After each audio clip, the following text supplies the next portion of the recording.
আমরা যদি একটু খানিক সময় ভাবতে পারতাম যে বর্তমান যারা যুব সমাজ অবস্থান করতেছেন, যারা যুবক আছেন, তাদেরকে উদ্দেশ্য করে আমি বলতে চাই, যারা বৃদ্ধ হয়ে গেছে বা যারা নাবালক আছে তাদের ক্ষেত্রেও বলতে চাই, কিন্তু বিশেষ করে যুবকদের উদ্দেশ্যে আমি বলতে চাই যে বর্তমান এই ডিজিটাল যুগে, ডিজিটাল প্ল্যাটফর্মে আমরা নিজেদেরকে নিজেরাই ধ্বংস করে ফেলতেছি।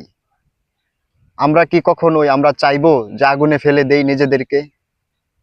এই বর্তমান যে জুয়া নিজেকে ধ্বংস করার জন্য প্রস্তুতি করতেছেন, নিজের সময়টাকে ধ্বংস করতেছেন।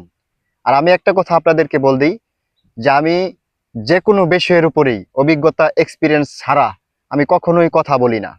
আমি বাস্তব অভিজ্ঞতা এবং এক্সপিরিয়েন্স সমস্ত তথ্য নিয়েই আমি তারপর কথা বলি। নিজেদেরকে আসলেই ধ্বংস করে ফেলবেন না। এই জুয়া মানুষকে কিভাবে ক্ষতিগ্রস্ত করে ফেলে, নিজেকে ধ্বংস করে ফেলে, এটার বাস্তব প্রমাণ আমি নিজেই। অতএব নিজেকে সঠিক পথে অতিবাহিত করুন।